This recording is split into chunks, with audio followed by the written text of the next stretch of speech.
অবসরের কাজে আজ বানাচ্ছি নিরামিষ অথচ ভীষণ স্বাদের একটা রেসিপি, পুঁই শাক, যা মাছ মাংসর স্বাদকেও হার মানায়। প্রথমে একটা বাটিতে দিয়ে দিলাম 1 চামচ রাঁধুনি। এর মধ্যে দিয়ে দিলাম অল্প একটু জল। একটা চামচ দিয়ে নেড়ে চেড়ে দিলাম যাতে একটু রাঁধুনিটা ভিজে যায়। গ্যাসের ওভেনে একটা কড়াই বসিয়ে নিলাম। গ্যাসটা অন করে দিলাম। এবার কড়াইতে দিয়ে দেব কুচি করে রাখা পুঁই শাকের পাতা। আমি এখানে ডাঁটা আর পাতা আলাদা করে রেখেছি। প্রথমে শাকগুলোকে একটু নেড়ে চেড়ে নরম করে নেব। শাকগুলো নেড়ে চেড়ে দেখুন নরম হয়ে গেছে, একদম কমে গেছে। এবার শাকগুলোকে নামিয়ে নেব। কড়াইটা ধুয়ে পরিষ্কার করে নেব। রাঁধুনিগুলো ভিজে গেছে, এখন চামচ দিয়ে এভাবে তুলে নেব। এবার এর মধ্যে দিয়ে দেব আদা। আদা আর রাঁধুনিটা বেটে নেব। এদিকে আলু, বেগুন, কুমড়ো আর কচু একই রকমভাবে কেটে রেখেছি। প্রথমে কড়াইতে দিয়ে দিলাম সাদা তেল। তেল গরম হয়ে গেলে দিয়ে দেব কুমড়ো। এবার নেড়ে চেড়ে কুমড়োগুলোকে ভেজে নেব। লাল হয়ে গেলে দিয়ে দেব পরিমাণ মতো একটু লবণ আর একটু হলুদ। সবজির মধ্যে লবণ আর হলুদটা দিলে সবজির স্বাদ কিন্তু খুব বাড়ে। এবার দিয়ে দিলাম, নামিয়ে রাখবো। এবার তুলে রেখে দিয়ে দেবো কড়াইয়ের মধ্যে কচু। একই রকমভাবে কচুগুলোকেও নেড়ে চেড়ে হালকা ভাজা হয়ে গেলে লবণ আর হলুদ দিয়ে নামিয়ে নেব। এরপর কড়াইতে দিয়ে দেবো আবারও একটু সাদা তেল। এবার দিয়ে দেবো বেগুন। ঠিক একই রকমভাবে বেগুনগুলোও ভেজে নিয়েছি। বেগুনগুলো ভাজা হয়ে গেলে তুলে নিলাম। এরপর কড়াইতে আবারও একটু দিয়ে দিলাম সাদা তেল। তেলের মধ্যে দিয়ে দেবো কেটে রাখা আলু। আলুগুলোকেও নেড়ে চেড়ে ভেজে নেব।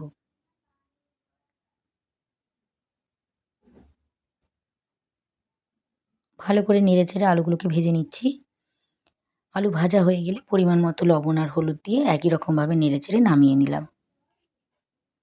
এরপর কড়াইতে দিয়ে দেবো সর্ষের তেল। এবার তেলের মধ্যে ফোড়ন দিয়ে দেবো শুকনো লঙ্কা, 5 ফোড়ন। ফোড়নের মশলা ভাজা হয়ে গেলে দিয়ে দেবো আদা আর রাঁধুনি বাটা। এরপর দিয়ে দেবো হলুদ গুঁড়ো।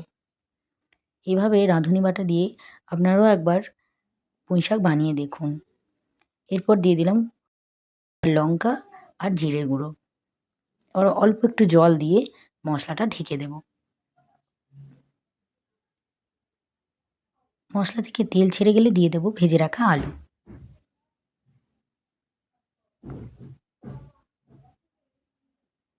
এবার আলুর সাথে মশলাটাকে ভালো করে কষিয়ে নেব। এরপর দিয়ে দেবো কেটে রাখা পুঁই শাকের ডাঁটাগুলো। আমি আলুর সঙ্গে ডাঁটা ভাজার কথা ভেবেছিলাম কিন্তু ভুলে গিয়েছি, সেই কারণে আলুর সঙ্গে ডাঁটাটা একসঙ্গে কষিয়ে নিচ্ছি, নাহলে ডাঁটাটাও আলুর সঙ্গে ভেজে নামিয়ে নিতাম। এবার নেড়ে চেড়ে দিয়ে দেবো জল। এরপর ওপর থেকে দিয়ে দেবো কচু।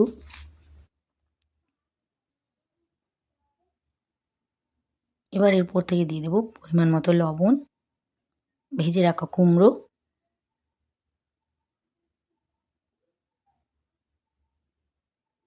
ঢেকে দিলাম। এবার 10 মিনিট পর দিয়ে দেবো, ঢাকা খুলে উপর থেকে দিয়ে দেবো ভেজে রাখা শাক। এবার ঢেকে দেবো আবারও 15 মিনিট পর ঢাকা খুলে দেখব সবজি সেদ্ধ হয়েছে কিনা। আলু সেদ্ধ হয়ে গেছে। এবার দিয়ে দেবো ভেজে রাখা বেগুন। বেগুনটা সবার শেষে দিচ্ছি, একদম দেরিতে দিচ্ছি, কারণ বেগুন খুব নরম সবজি। বেগুনটা ভাজতেই একদম নরম হয়ে গিয়েছিল। এবার কিছু আলু ভেঙে দেব। এবার সব শেষে দিয়ে দেবো গরম মশলার গুঁড়ো। এবার গরম মশলার গুঁড়োটা নেড়ে চেড়ে দেবো।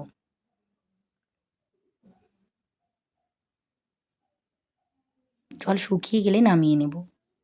দেখুন রেডি আমাদের নিরামিষ পুঁই শাক। ভাতের সাথে খেলেই বুঝবেন এই নিরামিষ খাবারের আসল মজাটা কোথায়। ভিডিওটি ভালো লাগলে একটা লাইক দিন। আপনার পছন্দের শাকের রেসিপি কোনটা? ভিডিওটি ভালো লাগলে চ্যানেলটি সাবস্ক্রাইব